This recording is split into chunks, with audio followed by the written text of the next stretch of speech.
setiamu tidak pernah berakhir di dalam kehidupan kami Tuhan.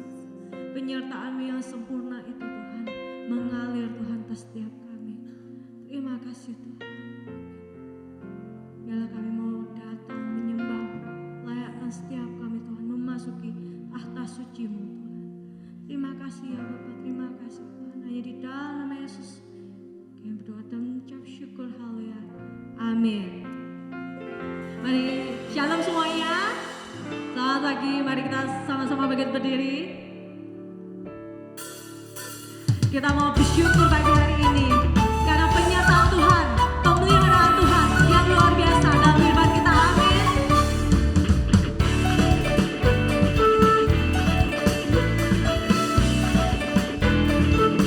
Katakan, kecaplah.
Tetapi ketika kita masuk dalam musim itu, satu hal yang harus kita yakini adalah di setiap musim Tuhan ingin menyatakan kebesarannya dalam kehidupan kita. Amin. Kebesaran Tuhan bukan kebesaran kita. Satu sikap, mari kita mau datang pada Tuhan, merendahkan hati kita, percaya sepenuhnya bahwa Tuhan berdaulat dalam semua musim kehidupan kita. Amin. Haleluya.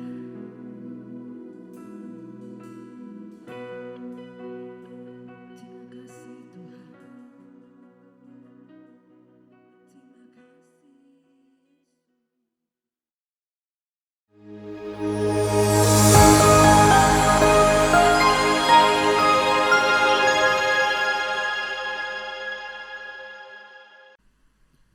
Shalom Bapak Ibu, selamat pagi, selamat hari Minggu, selamat datang di ibadah MDC Surabaya. Bapak Ibu, mari kita mempersiapkan hati kita. Saya mengapresiasi setiap Bapak Ibu Saudara yang sudah hadir tepat waktu, dan biarlah ini terus menjadi satu kebiasaan kita untuk kita datang bahkan lebih awal di dalam ibadah kita. Amin. Bapak Ibu, saya ingin membacakan dalam Mazmur 108 ayat yang pertama sampai kedua. Mazmur Daud mengatakan demikian, hatiku siap ya Allah, aku mau menyanyi, aku mau bermazmur. Bangunlah hai jiwaku, bangunlah hai gambus dan kecapi, aku mau membangunkan fajar. Pemazmur mengatakan hatiku siap. Tanda dari hati yang siap adalah kita juga mempersiapkan lebih dulu secara fisik, Bapak Ibu Saudara. Oleh sebab itu pada saat teman-teman menyanyikan pujian penyembahan itu sudah dipersiapkan. Kehadiran kita di dalam ibadah, selain kita mempersiapkan hati, kita juga mempersiapkan apa yang kita pakai seringkali. Kita nggak datang dengan asal-asalan kita mensetrika pakaian yang kita pakai. Itu menandakan bahwa kita sedang siap. Bapak Ibu Saudara, Allah yang kita sembah, Dia sudah hadir lebih dulu di tengah-tengah kita. Amin. Dia lebih siap untuk memberkati setiap kita, siapa yang percaya itu. Amin. Dia ada di sini, dan oleh karena itu mari saat ini kita siapkan hati kita. Kita mau katakan, Tuhan, aku mau seolah-olah membangunkan fajar. Artinya kalau matahari itu nggak terbit, kita kayaknya bersorak untuk menerbitkan gitu. Ayo, ada satu kesiapan. Mari kita buka hati kita. Saya undang setiap kita Bapak Ibu bangkit berdiri bersama-sama.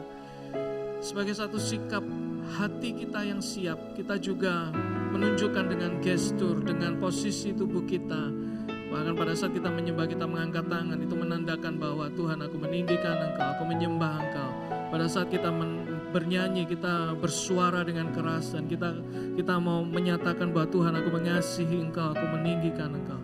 Tuhan, pada pagi hari ini ya Tuhan, setiap umat-Mu datang dan siap untuk meninggikan Engkau ya Allahku. Tuhan, kami bersyukur bahwa Engkau Tuhan yang sudah terlebih dulu hadir di tengah-tengah kami.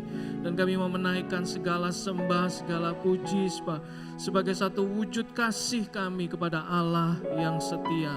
Allah yang setia, yang memperkenalkan dirinya sebagai Bapa. Bapa yang setia. Tuhan, pagi hari ini kami mau naikkan sembah, hormat kami hanya bagi Bapa yang setia. Terima kasih Tuhan, di dalam nama Yesus. Biarlah dari mulut setiap kami Tuhan, mau mengeluarkan penyembahan yang terbaik Tuhan, bagi kemuliaan Tuhan. Kami mau katakan Kau setia. Kau Bapa yang setia, tak pernah sedati Kau tinggalkan dirimu.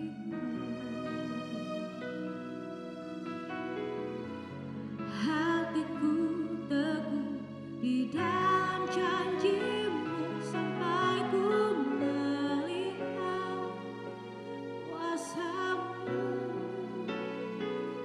Karya-Mu sempurna, ajaib dan mulia, penyertaan-Mu buktikan kasih-Mu kepadaku.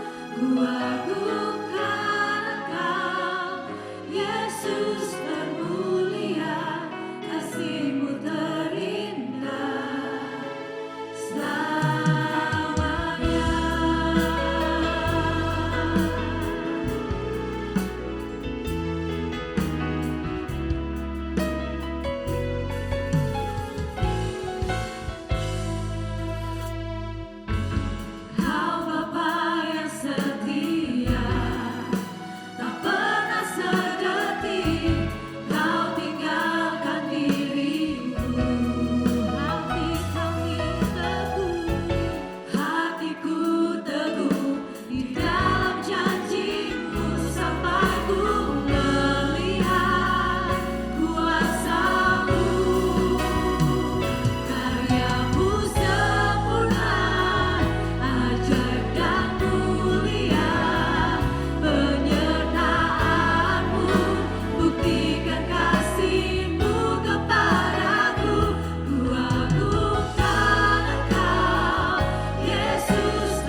kasih setiamu tidak pernah berakhir di dalam kehidupan kami Tuhan. Penyertaan-Mu yang sempurna itu Tuhan mengalir Tuhan atas setiap kami. Terima kasih Tuhan. Biarlah kami mau datang menyembah, layakkan setiap kami Tuhan memasuki tahta suci-Mu Tuhan. Terima kasih ya Bapa, terima kasih Tuhan. Hanya di dalam nama Yesus kami berdoa dan mengucap syukur, haleluya. Amin. Mari shalom semuanya. Selamat pagi, mari kita sama-sama berdiri. Kita mau bersyukur pagi hari ini karena penyertaan Tuhan, pemeliharaan Tuhan yang luar biasa dalam kehidupan kita. Amin.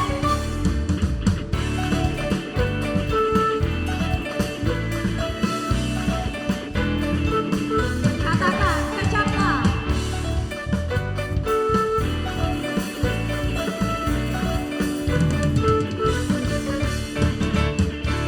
Kecaplah dan lihatlah betapa baik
musim dalam kehidupan kita, kita tidak tahu musim apakah itu.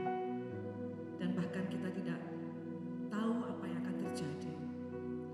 Tetapi ketika kita masuk dalam musim itu, satu hal yang harus kita yakini adalah di setiap musim Tuhan ingin menyatakan kebesarannya dalam kehidupan kita. Amin. Kebesaran Tuhan, bukan kebesaran kita. Satu sikap, mari kita mau datang pada Tuhan, merendahkan hati kita, percaya sepenuhnya bahwa Tuhan berdaulat dalam semua musim kehidupan kita. Amin. Haleluya.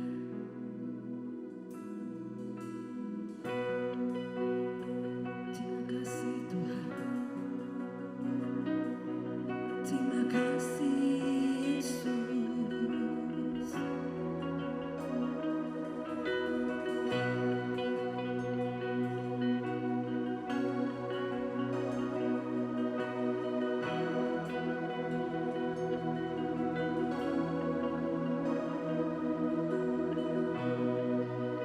Ajarku berserah, kuasai mataku, bahwa Kau besar, menggenggam hidupku.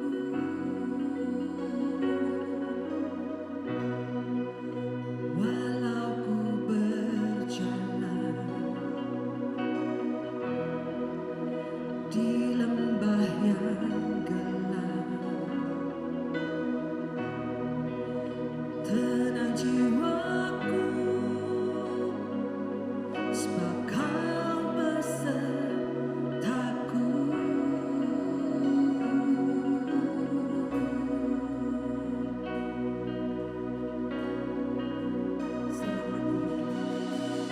Selama ku hidup,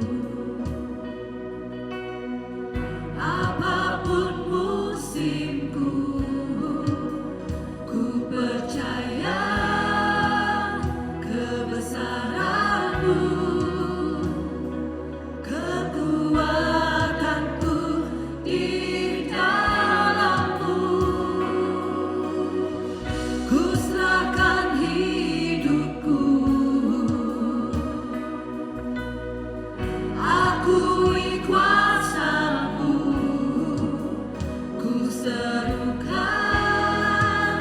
kebesaran-Mu masa depan.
serukan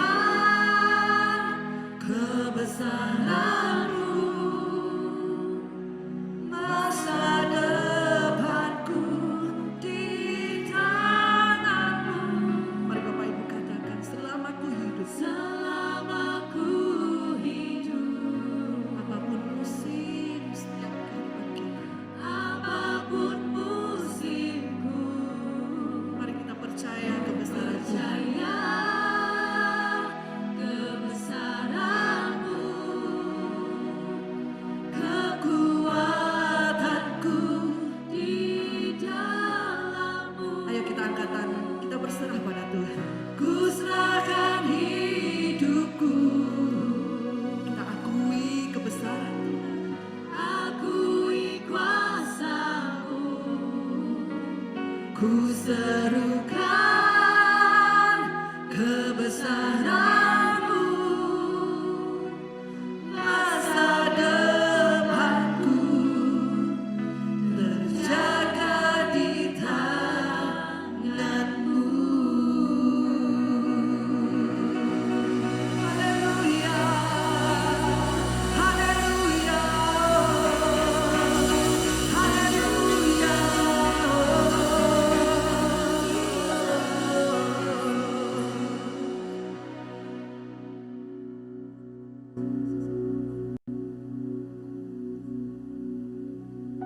Haleluya. Tuhan, kami meyakini satu hal, bahwa Engkau Allah yang tidak pernah meninggalkan kami. Engkau Allah yang berkuasa, Engkau Allah yang sanggup menolong kami, Engkau Allah yang sanggup menjaga kami. Apapun situasi dan kondisi kami, Engkau Allah yang setia dan Engkau Allah yang mengasihi kami. Terima kasih Tuhan. Mari Kau berfirman di tengah-tengah kami Tuhan. Urapi hamba-Mu dan urapi setiap kami. Berfirman Tuhan hari ini boleh membekali kami, memberikan semangat yang baru. Supaya iman kami boleh dibangkitkan Tuhan. Dan kami pulang hidup kami tidak pernah sama lagi. Karena roh Allah yang bekerja dan menjamah kehidupan kami. Terima kasih Tuhan. Berfirmanlah di tengah-tengah kami. Kami sambut firman-Mu di dalam nama Tuhan Yesus Kristus. Semua yang percaya berkata, amin. Silakan duduk Bapak Ibu. Nah, saudara, sepanjang bulan ini ya, mulai minggu ini dan 4 minggu berturut-turut kita akan belajar tentang bagaimana kita bersikap positif dari kitab Filipi. Kita akan belajar bagaimana kita membangun kehidupan yang positif, karena kita tahu dalam kehidupan yang positif di situ ada berkat Tuhan yang akan dicurahkan dalam kehidupan kita. Nah, judul hari ini adalah kemenangan orang yang percaya. Saudara, mengapa kitab Filipi? Karena kitab Filipi adalah kitab yang paling positif. Padahal ditulis oleh Rasul Paulus ketika dia berada di penjara. Kalau saudara membaca dalam kitab Filipi, saudara, kitab Filipi ini isinya adalah dorongan Rasul Paulus kepada jemaat di Filipi supaya mereka tetap setia, mereka tetap mencintai Tuhan, dan mereka tetap berjuang melakukan pekerjaan Injil. Walaupun ada banyak masalah, ada banyak tantangan, ada banyak penganiayaan, ada banyak pergumulan, ada banyak orang menolak berita Injil. Namun justru di tengah-tengah situasi yang seperti itu kita perlu menyemangati diri kita sendiri. Kita perlu terus berjuang karena memang untuk melakukan pekerjaan Injil tidak mudah, saudara. Nah, sementara itu Rasul Paulus sendiri dia tidak dalam kondisi yang baik. Nah, dia sedang berada di penjara. Jadi ayat ini ditulis pada waktu Paulus sedang berada di penjara di Roma. Namun kalau kita lihat isi dari kitab Filipi, kita akan melihat walaupun dia berada di dalam penjara, dia terus menyemangati jemaat di Filipi untuk terus berjuang melakukan pekerjaan Injil. Contoh misalnya kita lihat dari Filipi pasal yang pertama ayat yang ketiga sampai ayat yang kelima dikatakan begini. Aku mengucap syukur kepada Allahku setiap kali aku mengingat kamu. Nah, dikatakan di sini aku mengucap syukur ya. Ayat yang keempat, dan setiap kali aku berdoa untuk kamu semua, aku selalu berdoa dengan sukacita. Aku mengucap syukur kepada Allahku karena persekutuanmu dalam berita Injil dari hari pertama sampai sekarang ini. Saudara perhatikan ada kata-kata mengucap syukur yang diulang berkali-kali. Bahkan kalau saudara membaca kitab Filipi ada kata sukacita yang diulang-ulang 16 kali, saudara. Dalam Filipi pasal yang keempat ayat yang keempat, Paulus berkata, bersukacitalah senantiasa, sekali lagi aku katakan bersukacitalah senantiasa. Dengan kata lain, Paulus ingin memberikan dorongan, semangat kepada jemaat di Filipi. Walaupun engkau menghadapi masalah, tekanan yang berat, penganiayaan, ancaman, ya, dan juga ada orang-orang yang melakukan pemberitaan Injil dengan motivasi yang tidak murni, ada juga penyimpangan dan pengajaran yang tidak baik. Saudara, ada banyak kekacauan yang terjadi dalam jemaat di Filipi. Namun dalam situasi yang seperti itu Paulus berkata tetap berjuang, tetap mengucap syukur dan tetap bersukacita. Nah ini penting, saudara. Ya, sukacita itu penting dan sangat penting walaupun kita mempunyai banyak masalah. Nah dari sini saudara kita belajar bahwa bersikap positif adalah sebuah ketetapan hati. Tidak tergantung dari situasi dan kondisi, saudara. Bisa saja Paulus berkata bahwa dia mengeluh, dia bersungut-sungut kepada Tuhan, dia protes kepada Tuhan, dia komplain kepada Tuhan karena dia di penjara. Bisa saja dia bersikap seperti itu, saudara. Tetapi kalau kita membaca dalam kitab Filipi pasal pertama dan pasal-pasal yang selanjutnya, kita temukan Paulus seringkali berkata, bersukacitalah, bersukacitalah, bersukacitalah. Dan teruskanlah perjuangan untuk melakukan pekerjaan Injil. Dengan kata lain, saudara, apapun situasi dan kondisi kita, ya, saudara, kita harus tetap bersikap positif. Ya, bersikap positif ini tidak tergantung dari situasi dan kondisi, tetapi merupakan ketetapan hati. Hari-hari ini kalau engkau saudara, semua saudara yang hadir sedang berada dalam kondisi yang berat, mungkin engkau sedang mengalami masalah ekonomi atau masalah dalam rumah tangga, bisnis dan lain sebagainya, saudara, saya katakan apapun yang terjadi mari kita belajar untuk bersikap positif. Amin. Karena ketika kita bersikap positif, saudara, maka di situ berkat Tuhan akan dicurahkan. Banyak orang Kristen ya, yang tidak diberkati oleh Tuhan bukan karena Tuhan tidak memberkati, bukan karena Tuhan tidak bisa menolong kita, bukan karena Tuhan tidak bisa menjawab doa kita, tapi lebih daripada itu karena sikap kita yang negatif, saudara.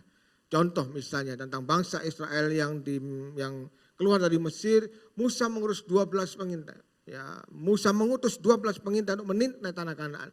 10 pengintai datang dan berkata tanah itu memang tanah yang baik, tanah yang subur penuh dengan susu dan madu, tetapi ada raksasa-raksasa di sana.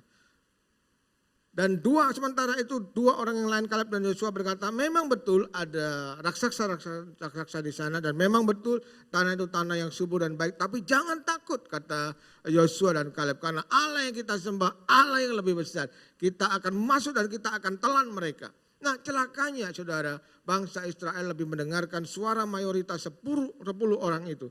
Dan akibatnya apa? Akibatnya mereka menangis dan mereka marah kepada Musa dan mereka bersungut-sungut kepada Tuhan. Dan Alkitab mencatat seluruh generasi yang pertama yang keluar dari Mesir binasa di padang gurun. Sementara hanya 2 orang Kaleb dan Yosua yang berhasil memasuki tanah Kanaan. Kenapa hal itu bisa terjadi? Karena Kaleb dan Yosua positif, saudara. Sementara sebagian besar yang lain mereka bersikap negatif. Mereka tidak percaya bahwa Tuhan yang mereka sembah Tuhan yang besar dan Tuhan yang sanggup menolong mereka. Nah ini perlu kita sikapi dengan baik, saudara. Hati-hati dengan sikap yang negatif. Kalau kita bersikap negatif, sekali lagi saya katakan bukan karena Tuhan tidak bisa menolong kita, bukan karena Tuhan tidak bisa menjawab doa-doa kita. Dia Allah yang besar, terlalu besar, bahkan Dia Allah yang tidak pernah berubah dulu, sekarang dan sampai selamanya. Dia Allah yang sanggup memulihkan kehidupan kita, apapun situasi dan kondisi kita.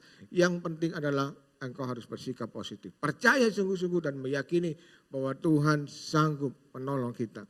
Nah saudara, ada sebuah statement yang mengatakan demikian. You cannot have a positive life with a negative attitude. Artinya saudara, engkau tidak akan bisa memiliki ya, sikap hati, kehidupan yang baik, kehidupan yang berhasil, kehidupan yang sukses dengan sikap hati yang negatif. Saudara, hal itu tidak mungkin terjadi.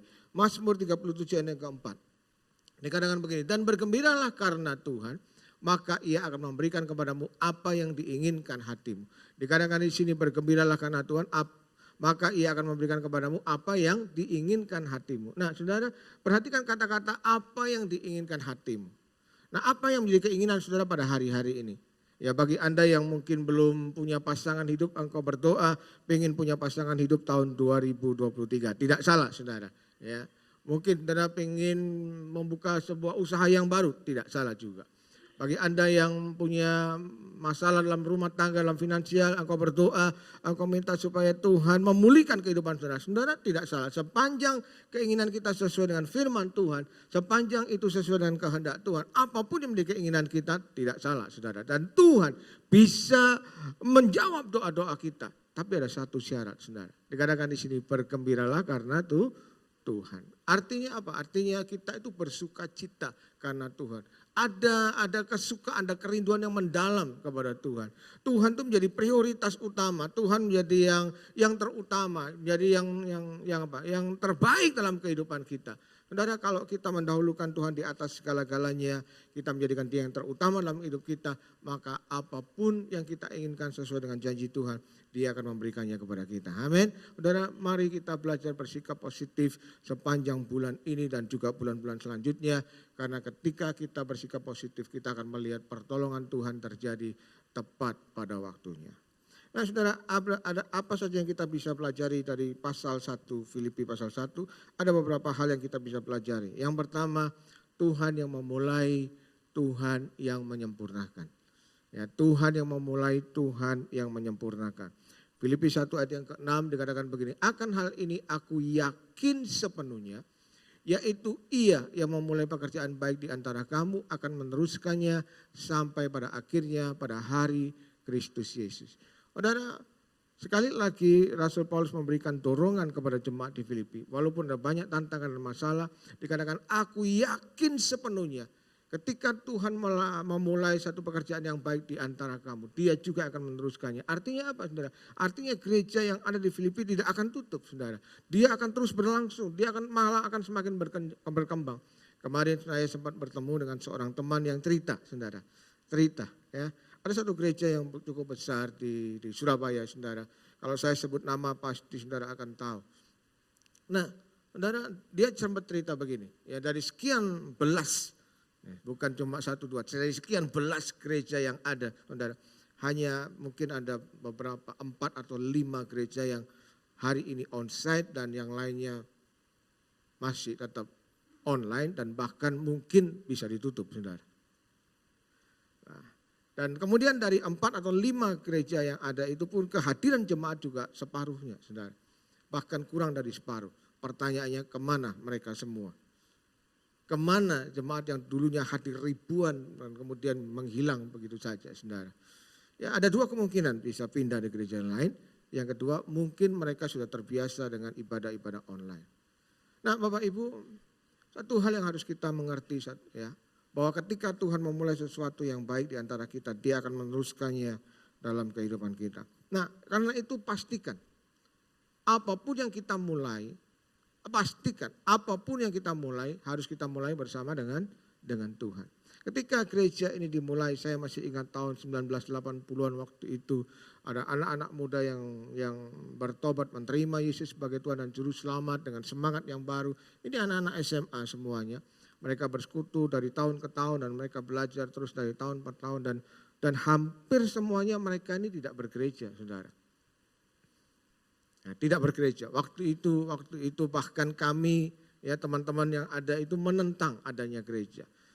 Ya, pada waktu itu teman-teman berpikir bahwa gereja itu seperti membangun menara, tembok Babel dan sebagainya. Ya, waktu itu kami tidak bergereja dan tidak meyakini adanya gereja. Sampai satu saat Tuhan bicara tentang pentingnya visi gereja. Kenapa saudara visi itu muncul? Karena melihat ada jiwa-jiwa yang bertobat, jiwa-jiwa yang Tuhan kirimkan dan kemana jiwa-jiwa ini? Saudara, jiwa-jiwa ini harus dipelihara, harus dimuridkan, harus dilatih, harus diperlengkapi. Nah, karena itu satu-satunya cara adalah kita harus membangun gereja. Nah, karena tidak terbiasa bangun pagi, akhirnya kita latihan bangun pagi, saudara. Jadi untuk bangun pagi pun perlu latihan ya pada waktu itu. Perlu latihan untuk belajar untuk bergereja, dilatih selama beberapa bulan sampai akhirnya tanggal 7 Juni ya. 7 Juni atau 7 Juni, ya pada waktu 7 Juni, ya pada waktu itulah kita mulai gereja, KPB Masa Depan Cerah di Surabaya, dan bukan hanya di Surabaya, mulai berkembang ke kota Malang, Jakarta, Bandung, dan sampai ke kota-kota yang lain. Jadi saudara, gereja ini berdiri bukan karena ikut-ikutan, ya, bukan karena kita pengen sekedar bangun gereja, mengumpulkan orang, bukan cuma sekedar itu, tetapi gereja dibangun karena visi dari Tuhan. Artinya kita memulai gereja ini bersama dengan Tuhan. Nah, ini penting, saudara. Karena kalau kita memulai dengan Tuhan, maka kita akan melihat Tuhan akan menolong. Tuhan akan menjawab doa-doa kita. Bukan berarti tidak ada masalah, saudara.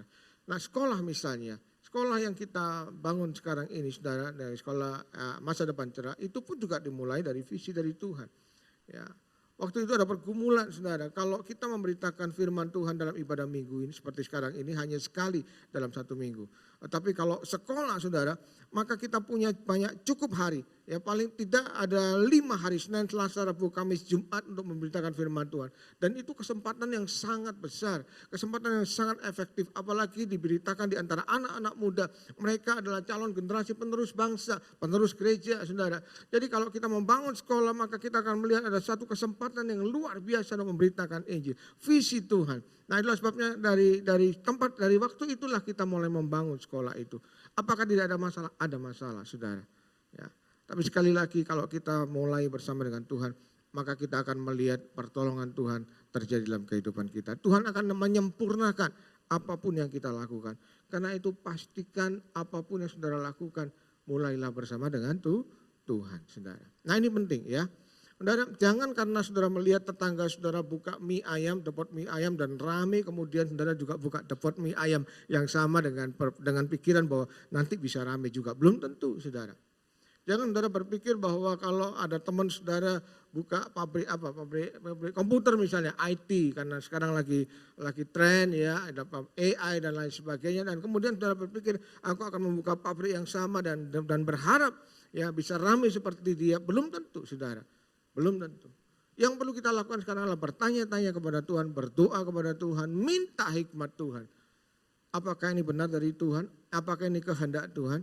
Kalau memang itu benar dari Tuhan, go ahead, maju, saudara. Ya. Dan karena kita tahu pasti ada pertolongan Tuhan, pasti Tuhan akan menyertai, pasti Tuhan akan memberkati. Sekali lagi, saudara, apapun yang kita lakukan bersama dengan Tuhan bukan berarti tidak ada masalah. Selalu ada masalah. Namun ketika ada masalah, Tuhan akan menolong kita, Tuhan akan memberkati kita. Amin. Saudara, kalau hari ini engkau punya rencana untuk membuka bisnis yang baru, berdoa, saudara. Berdoa sungguh-sungguh. Apakah ini sesuai dengan kehendak Tuhan? Apakah ini sesuai dengan keinginan Tuhan, kerinduan Tuhan, motivasinya untuk apa, dan lain sebagainya. Saudara, pastikan bahwa apapun yang kau lakukan, harus engkau lakukan bersama dengan Tuhan. Itu yang pertama, saudara. Yang kedua, hidup berpadanan dengan Injil. Filipi 1 ayat 27 dikatakan demikian. Hanya hendaklah hidupmu berpadanan dengan Injil Kristus. Ya, dikatakan hanya hendaklah hidupmu berpadanan dengan Injil Kristus. Nah, saudara, kalau kita bicara tentang Injil, Injil adalah berita yang paling penting.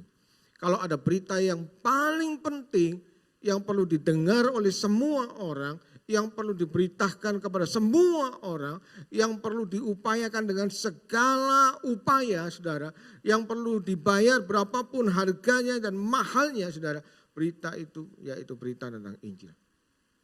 Kenapa berita Injil begitu penting? Karena di dalamnya berisi tentang keselamatan. Karena penebusan Yesus Kristus di atas kayu salib. Nah, berita ini menjadi berita yang sangat penting dibandingkan dengan berita-berita yang lain. Dan ini berita yang relevan untuk sepanjang masa, relevan untuk sepanjang zaman, baik untuk anak-anak muda, untuk anak-anak kecil, maupun untuk dewasa, bahkan orang yang tua. Dari generasi kepada generasi, Injil itu relevan dan patut diperjuangkan dan diberitakan dengan sungguh-sungguh. Nah, sebabnya Paulus mendorong kepada jemaat di Filipi supaya mereka sungguh-sungguh memperjuangkan, ya, pemberitaan Injil, walaupun ada banyak penganiayaan dan masalah yang terjadi pada hari-hari itu. Mujizat yang terbesar bukan orang lumpuh berjalan, bukan orang buta melihat, namun orang berdosa menjadi ciptaan baru kemudian menjadi seorang penyembah. Saudara, itulah yang dikatakan oleh Awitosa. Bukan ketika orang lumpuh berjalan, kemudian orang buta melihat, tuli mendengar. Itu mujizat, saudara. Bahkan orang mati bangkit pun itu mujizat yang besar. Orang sakit disembuhkan, itu mujizat. Tapi mujizat yang terbesar adalah ketika ada satu orang yang berdosa, ada satu orang yang hatinya keras, ada satu orang menolak berita Injil, dan kemudian karena perjumpaan dengan Tuhan, hidupnya berubah, saudara, maka itulah mujizat yang terbesar. Dan saya bersyukur saya menjadi bagian dari mujizat itu. Dan saya bersyukur saudara kita semua menjadi bagian dari mujizat itu. Amin. Dan ini yang perlu kita beritakan kepada orang lain, saudara. Keselamatan bukan hanya untuk diri kita, hanya untuk beberapa orang, bukan. Tapi keselamatan untuk semua orang. Kemarin waktu ke Adijasa, saudara, ya saya sempat bertemu dengan teman-teman lama. Xiong Guan itu, Pak Yosef adalah teman SMP saya, saudara. Teman sekolah waktu SMP dan SMA. Jadi kemarin pas penutupan peti, saudara, ada banyak teman-teman dari SMP, SMA yang pada datang juga. Setelah sekian puluh tahun tidak ketemu, akhirnya ketemu juga. Jadi Adiyasa itu seringkali menjadi tempat reuni, saudara. Karena teman-teman yang lama pada datang semua. Dan ketika saya berjumpa dengan mereka, saya bersuka cita. Karena sebagian besar mereka ini yang tadinya tidak mengenal Tuhan, termasuk saya, saudara, waktu SMP dan SMA kelas 1. Saya bertobat waktu SMA kelas 2. Ya. Jadi sebelumnya tidak mengenal Tuhan. Kami semua ini orang-orang yang tidak mengenal Tuhan, orang-orang yang menolak Tuhan. Dan saya bersyukur kemarin bertemu dengan mereka, sebagian besar sudah bertobat dan mengenal Tuhan. Namun ada satu orang yang berkata begini, itu koncomu siji ku lho, iku sasi belum bertobat. Coba kamu samperin. Akhirnya saya samperin lah, saudara, dan saya duduk di sebelahnya. Wah, kita ribut, kita nostalgia, kita saling mengenal satu dengan yang lain. Kadang-kadang saya lupa juga wajah-wajah itu karena sekian puluh tahun tidak bertemu. Dan kemudian saya ada kesempatan untuk bicara dengan teman saya yang belum bertobat. Ini saya bilang begini, kamu ini nunggu apa? Ya, usiamu sudah 60 tahun, nunggu apa? Masa monteni sampai kayak Xiong Guan. Saya bilang begitu, saudara, ya. Nah, saya langsung ngomong aja to the point, saudara. Nah, kenapa? Karena kesempatan untuk ketemu itu jarang sekali terjadi. Ya. Karena terpisah oleh satu dengan yang lain, karena rumah, pekerjaan, dan keluarga, dan kesibukan masing-masing. Jadi kesempatan untuk bertemu itu sulit sekali. Begitu ketemu waktu itu saya langsung bicara, to the point saja. Kamu nunggu apa? Kalau kamu tidak mau bertobat, mau nunggu apa lagi? Ya, ini teman-temanmu semua sudah pada bertobat, tinggal kamu.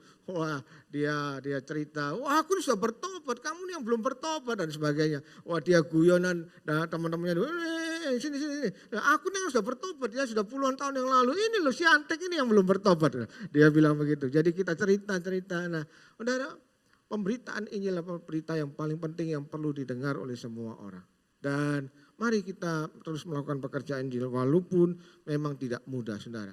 Ada satu statement yang berkatakan, the life of the messenger has to become the message itself. Bagaimana supaya pemberitaan Injil menjadi efektif? Yang perlu kita lakukan adalah kita menjadi saksi-saksi Kristus, saudara.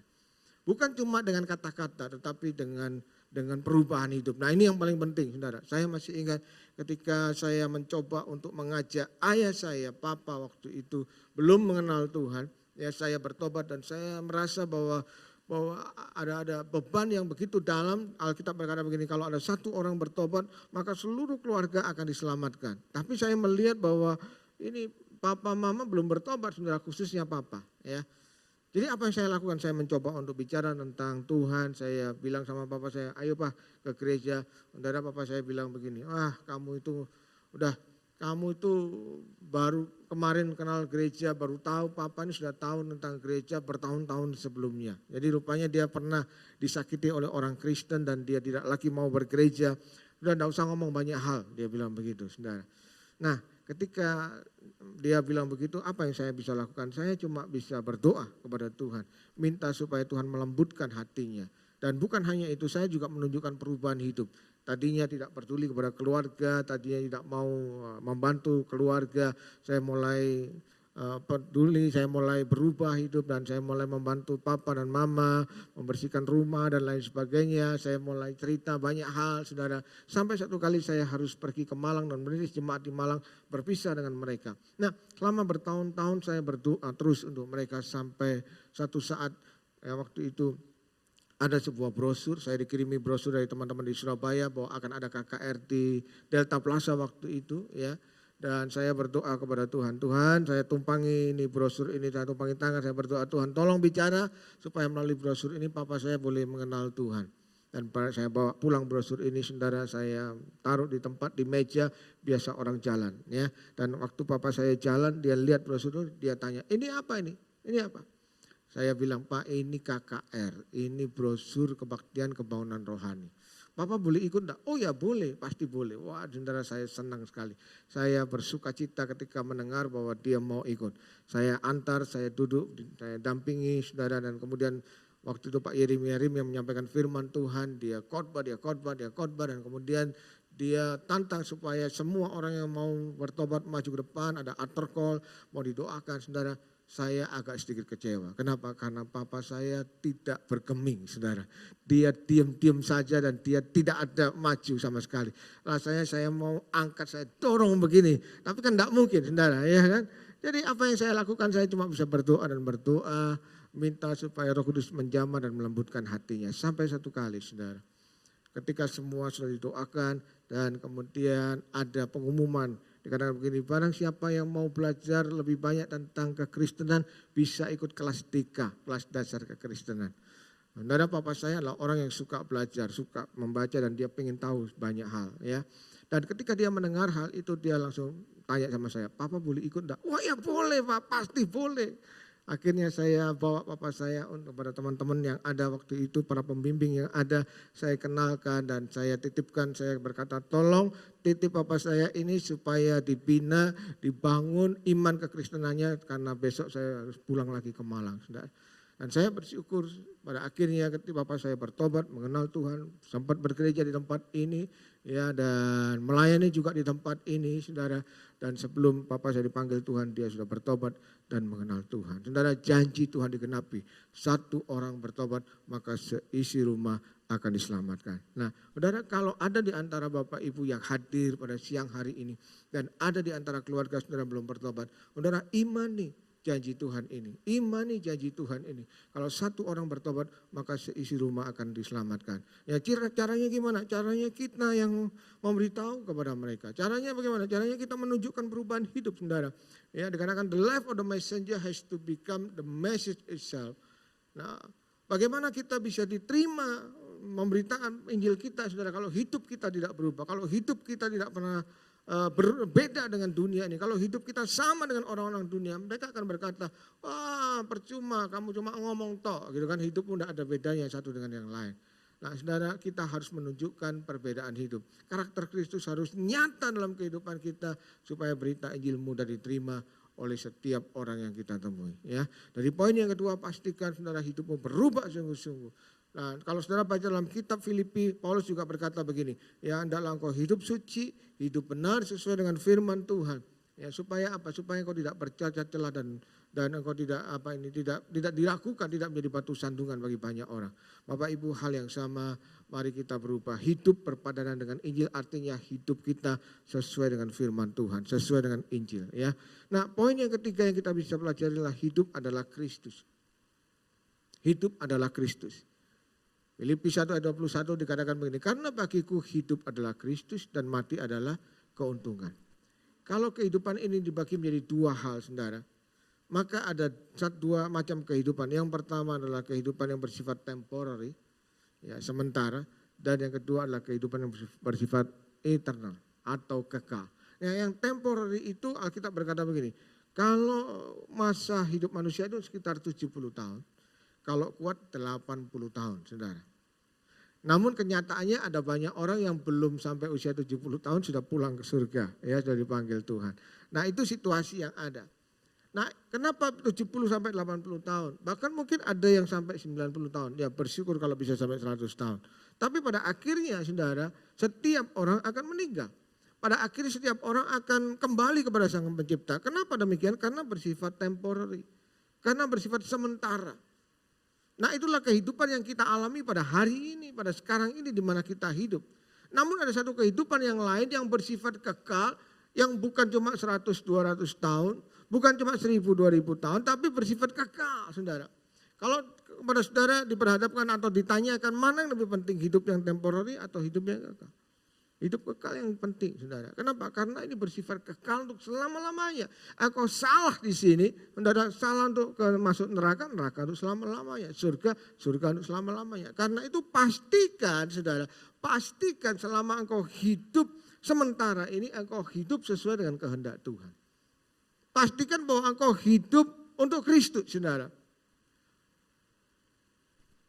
Ya, pastikan engkau hidup sungguh-sungguh mencintai Tuhan, hidupmu sesuai dengan firman Tuhan. Karena kalau itu yang kita lakukan, kita itu nabung di surga, saudara. Ya, artinya kita investasi di surga. Kita melakukan sesuatu yang punya nilai kekal. Jadi saya tuliskan di sini, apa yang kita lakukan hari ini yang memiliki nilai kekekalan. Coba mari kita periksa, saudara, sebelum pulang nanti. Saudara, coba kita periksa, kita introspeksi. Ya. Apakah selama ini kita sudah melakukan sesuatu yang bersifat kekekalan, yang berdampak kepada kekekalan, atau hanya untuk kepentingan diri kita sendiri? Hanya orang-orang yang melakukan kehendak Allah pada saat ini, saudara, orang-orang ini bisa berkata bahwa bagiku hidup adalah Kristus dan mati adalah keuntungan. Bapak Ibu, bagi orang yang percaya, kematian itu bukan satu hal yang menakutkan. Justru kematian adalah satu hal yang mendatangkan keuntungan. Kenapa? Karena kita pindah dari dunia yang fana, pindah dari dunia yang penuh dengan penderitaan, pindah ke surga yang ada cuma sukacita, saudara, yang ada cuma senang, happy, ya, pujian dan penyembahan. Dan bukan hanya itu, ketika kita pindah dari dunia ke surga, saudara, Alkitab berkata, apapun jerih lelamu tidak sia-sia, ada mahkota, ada hadiah, ada pahala yang Tuhan siapkan bagi setiap orang yang percaya. Karena itu pastikan, saudara, poin yang ketiga, ya, pastikan sebelum engkau meninggalkan dunia ini, engkau sudah investasi di surga. Pastikan kita hidup untuk Kristus, apapun yang kita lakukan. Saudara, hidup untuk Kristus bukan berarti engkau harus jadi pendeta, engkau harus jadi full time, engkau melayani Tuhan bagi penginjil. Tidak harus begitu. Kalau saudara dipanggil untuk melayani Tuhan sepenuh waktu, saya bersyukur. Ya, jangan pernah takut. Saya waktu itu didoakan oleh Pak Yerim dan dia berkata begini, masa kamu takut melayani Tuhan sepenuh waktu? Kamu lihat nih Kak Yer, ya, Kak Yer dipelihara Tuhan. Saudara, saya tidak berani membantah. Karena ini mentor saya, orang yang jauh lebih rohani, orang yang jauh lebih ngerti. Tapi dalam hati saya bilang begini, Kak Yer ngomong enak aja, karena Kak Yer dikenal oleh banyak orang, saya siapa yang kenal, gitu kan? Ya, jadi ada ketakutan, saudara. Waktu itu saya masih bekerja, ada ketakutan. Tapi waktu itu Kak Yer bilang, sudah, ayo kamu belajar merintis. Jemaat di Malang, Malang adalah kota kedua yang jemaat setelah Surabaya, kemudian Malang, saudara. Dan saya diutus untuk ke sana untuk merintis. Saya bilang, Tuhan ini aku ini tidak ngerti apa-apa, ya, sekolah Alkitab juga enggak, kemudian harus merintis. Nah, tapi waktu itu Kak Yer bilang begini, jangan takut, ayo terus maju, pasti Tuhan akan pelihara. Dan saya lihat, saudara, bagaimana pemeliharaan Tuhan tidak mudah. Ada masalah, ada banyak tantangan, ada banyak pergumulan, tapi akhirnya toh berhasil. Sampai hari ini saya tetap survive, masih bisa bernafas, ya kan, masih bisa melayani Tuhan, tidak gemuk-gemuk sekali, tidak kurus-kurus sekali. Artinya Tuhan pelihara, saudara, ya. Memang tidak sampai wah berkelimpahan kayak apa, dan tapi juga tidak sampai berkekurangan kayak apa. Tapi yang jelas Tuhan pelihara. Saudara, kalau kita hidup untuk Kristus, Tuhan yang memulai, maka Tuhan akan menyempurnakan. Apapun yang kita lakukan, pastikan hidupmu untuk Kristus. Biar sepanjang tahun ini, kalau hidup kita selama ini hanya untuk diri sendiri, kita pikirkan untuk kepentingan diri kita sendiri. Mulai tahun ini mari kita belajar untuk Kristus. Lakukan sesuatu untuk Tuhan, saudara. Entah itu bersaksi, entah itu menginjil, entah itu melayani Tuhan. Ada banyak pelayanan di tempat ini yang disiapkan untuk saudara bisa terlibat di dalamnya. Yang pasti, saudara, ketika kita lakukan itu, kita akan menabung dalam kerajaan surga, ada kekekalan, ya, dan ini jauh lebih penting dibandingkan dengan hidup yang ada di dunia ini. Ingat baik, saudara, hidup di dunia ini hanya sementara, 70-80 tahun. Pada akhirnya setiap orang akan kembali ke rumah Bapa di surga. Nah, karena itu sebelum engkau dipanggil Tuhan, saudara, pastikan engkau melakukan sesuatu yang bersifat kekal, menabung di surga, ya. Dengan demikian kita bisa meninggalkan dunia ini dengan sukacita dan berkata, bagiku hidup adalah Kristus dan mati adalah keuntungan. Mari kita berdoa, Bapak Ibu. Haleluya. Nyanyikan lagu ini dan kita akan nyanyikan lagu. Dan mari kita mengizinkan Roh Kudus bicara kepada kita. Kita introspeksi dan kita berdoa kepada Tuhan, izinkan Tuhan berbicara kepada kita. Ada hal-hal yang perlu diperbaiki dalam kehidupan kita. Oh,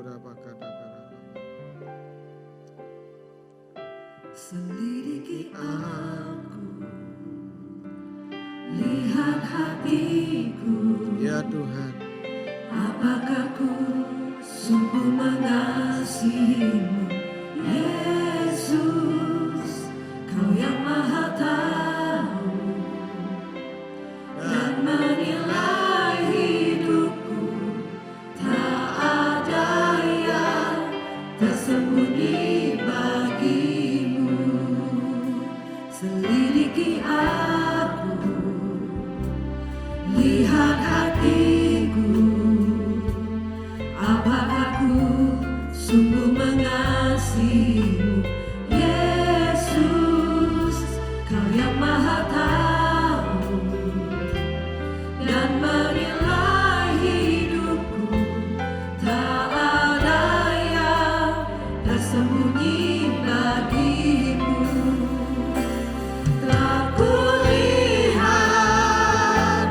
kebaikan-Mu yang tak pernah habis di hidupku.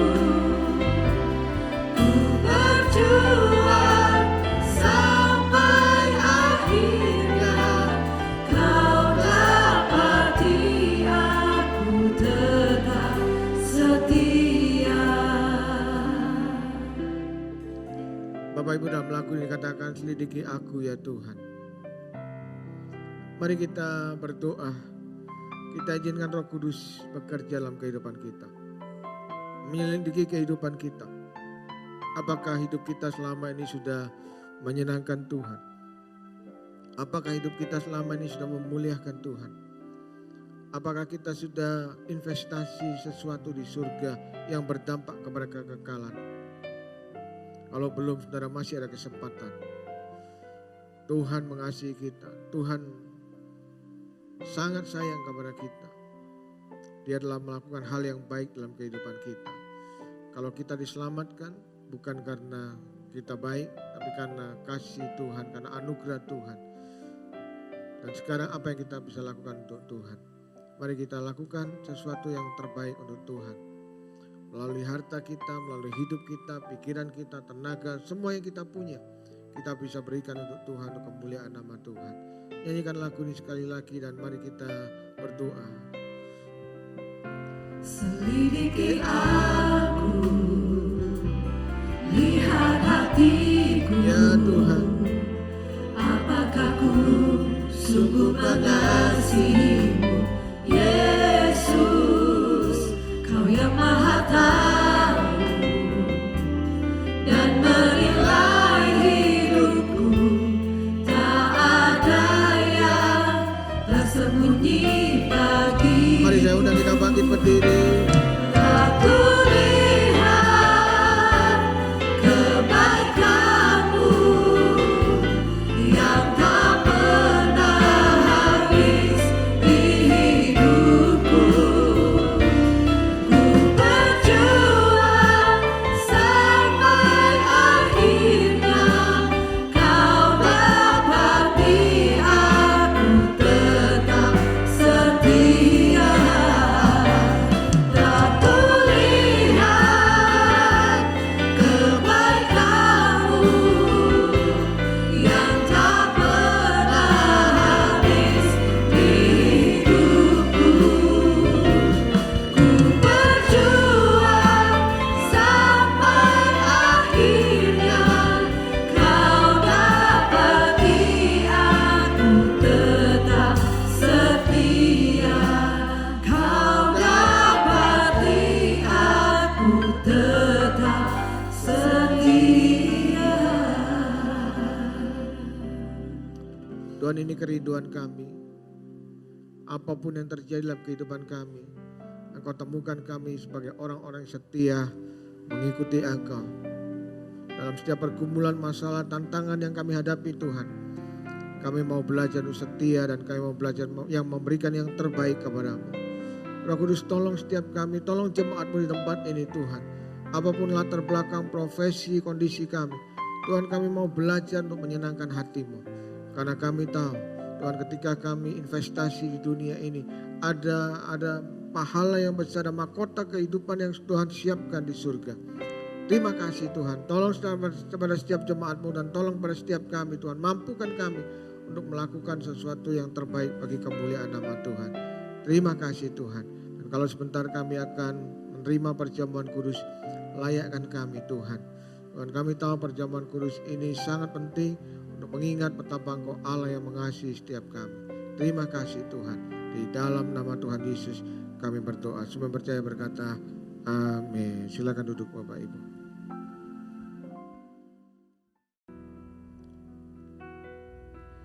Ku angkat tanganku, ku naikkan syukurku, Engkau Tuhan di pihakku, hancurkan semua musuhku, meninggikanmu dan memuliakanmu, Engkau Tuhan yang terbesar, yang terkuasa.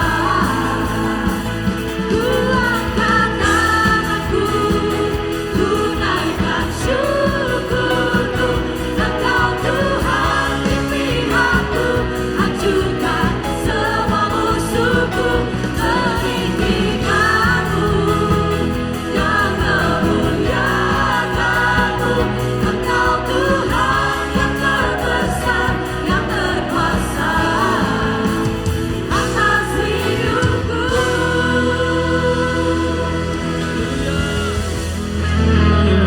Mari kita akhiri ibadah kita, mari kita angkat tangan kita. Biarlah seperti tema bulan ini ya Tuhan, kami mau menjadi orang-orang yang memiliki sikap yang positif. Dan kami percaya bahwa kemenangan itu adalah janji yang pasti bagi setiap orang percaya. Kami berdoa biarlah kemenangan yang dari Tuhan menyertai setiap jemaat-Mu. Kemanapun mereka pergi, Tuhan akan menandai dengan satu penyertaan Tuhan. Penyertaan Allah yang tidak pernah habis. Bahkan setiap orang yang akan ditemui oleh anak-anak-Mu di tempat ini, mereka akan merasakan hadirat Tuhan menyertai setiap mereka. Kiranya berkat Tuhan turun atas seluruh kehidupan-Mu dan apa yang Kau kerjakan, keluarga, rumah tangga-Mu dan semua relasi yang Kau sedang bangun, Tuhan akan menandainya dengan keberhasilan. Terima kasih Tuhan, kami terima berkat Tuhan saat ini di dalam nama Tuhan Yesus. Yang percaya katakan amin, amin. Tuhan Yesus memberkati.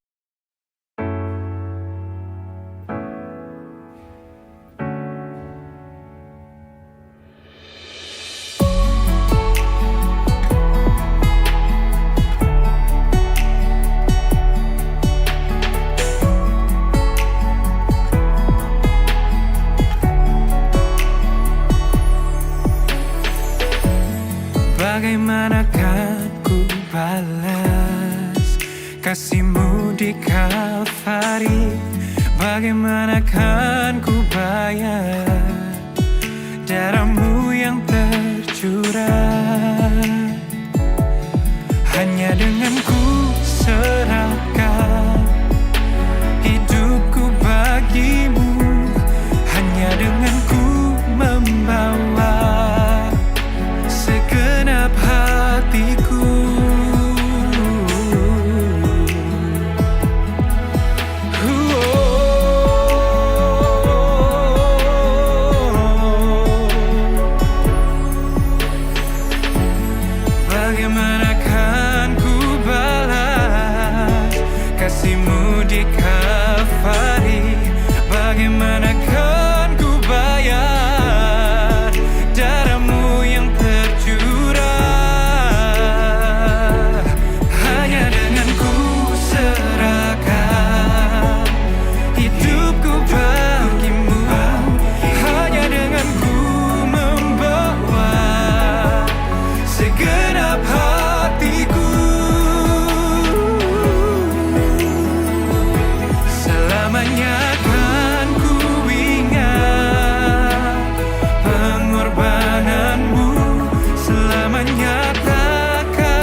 sampai selamanya.